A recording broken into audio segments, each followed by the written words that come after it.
Alors, vaccin, injection Covid, un grand souffle de vérité et de liberté.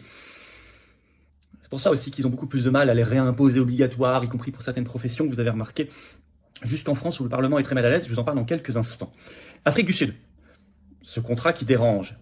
Vous en avez, j'espère, entendu parler. On a RFI qui nous a annoncé la nouvelle le 7 septembre dernier, l'article toujours en ligne. Afrique du Sud, une ONG dévoile les contrats de vaccins anti-Covid aux conditions déraisonnables. Déraisonnable, c'est la citation de l'ONG. Et c'est cette ONG qui avait fait un recours devant la cour de Pretoria, devant la justice d'Afrique du Sud, pour obtenir ces vaccins sans aucune censure, sans qu'on biffe en noir des passages comme c'est le cas dans l'Union européenne, vous le savez. Cette ONG s'appelle HJI, Health Justice Initiative. Elle avait obtenu une décision de justice favorable le 19 août dernier, et c'est le 7 septembre que, ça y est, les contrats ont été révélés. Elle les juge donc aux conditions déraisonnables et, je cite, contraires à l'éthique. Et on y lit des choses effectivement édifiantes, notamment les alinéas 2.1 et 5.5 que je vais vous lire, parce qu'il faut absolument les avoir en tête. Écoutez bien, je lis les contrats. Alinéa 2.1. Le produit peut ne pas réussir en raison de difficultés ou d'échecs techniques, cliniques, réglementaires, de fabrication, d'expédition, de stockage ou autre.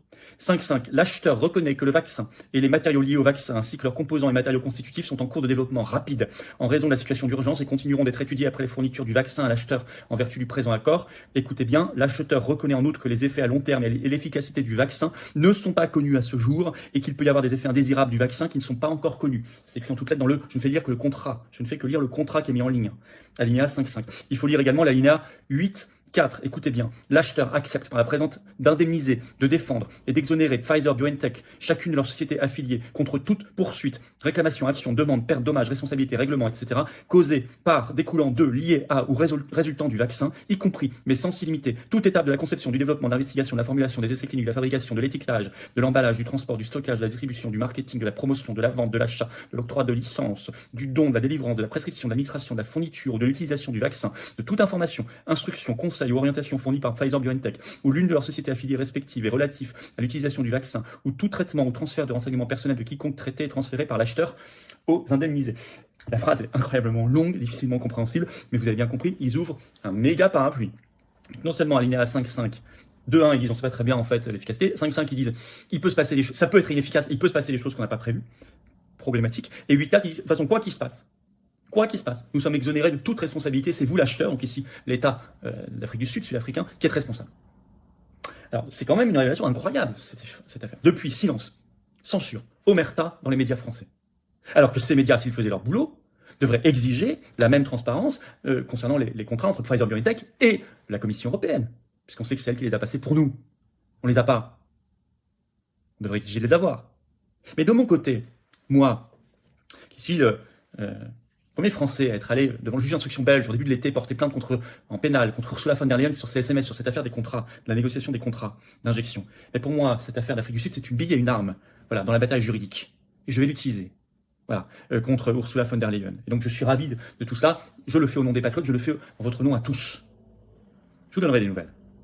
Deuxièmement, sur ce vent de vérité, l'Australie, une commission d'enquête choc. Dans un pays qui a été beaucoup trop loin dans la brutalité covidiste, et vous le savez. L'AFP nous annonce ce 21 septembre, c'est tout récent, le titre « L'Australie lance une enquête sur la gestion de la pandémie de Covid-19 », annoncé effectivement ce 21 septembre par le Premier ministre italien Antonio Albanese. Je cite, une enquête indépendante sera menée pendant 1 an sur, je cite, vaccins, c'est en premier dans le communiqué officiel du Premier ministre, vaccins, traitements, matériel médical essentiel, aide financière en particulier aux entreprises, aide en matière de santé mentale, assistance aux Australiens à l'étranger, etc. Plus le rôle du gouvernement fédéral, je cite. Ça va commencer là, pendant 1 an, indépendante. Dans un pays qui est allé si loin, on va en apprendre des choses. On veut la même chose en France. Parlementaires, qu'est-ce que vous faites là? Députés, sénateurs français, qu'est-ce que vous faites? Qu'est-ce que vous attendez? Bougez-vous. Puisqu'on sait qu'on ne va pas compter sur le gouvernement macroniste, on le sait bien. Et vous, la pseudo-opposition. De LFI au RN en passant par PS, Vert, PCF, LR, tout ça, vous êtes où? C'est bien que ça bouge, on va l'utiliser aussi. Et en France, le Parlement, justement. Des nouvelles d'un rapport parlementaire sur les effets indésirables des injections. Parce qu'il y en a un. Oui, je vais vous rafraîchir la mémoire. Et pas n'importe lequel.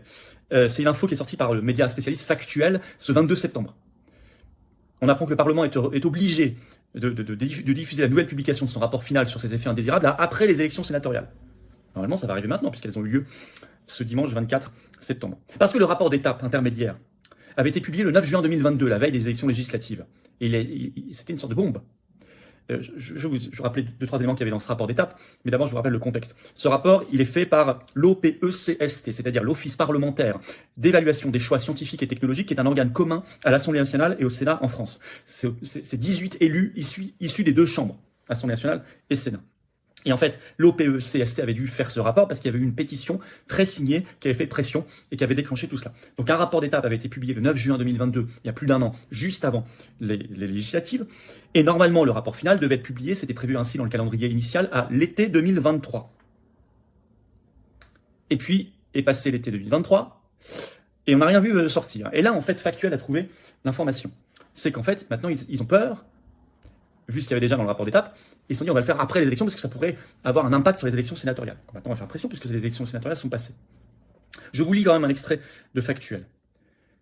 À la veille des élections législatives, le rapport d'étape reconnaissait l'existence d'effets indésirables encore largement niés, je cite, bien que le réseau de la pharmacovigilance ait fait remonter des dizaines de signaux d'alerte, désignant autant de pathologies différentes suspectées d'avoir pour cause l'injection Covid. Saluant l'efficacité de la pharmacovigilance française, qui a enregistré près de 200 000 déclarations d'événements indésirables, ce rapport pointait, en revanche, une communication officielle trop discrète, le moins qu'on puisse dire.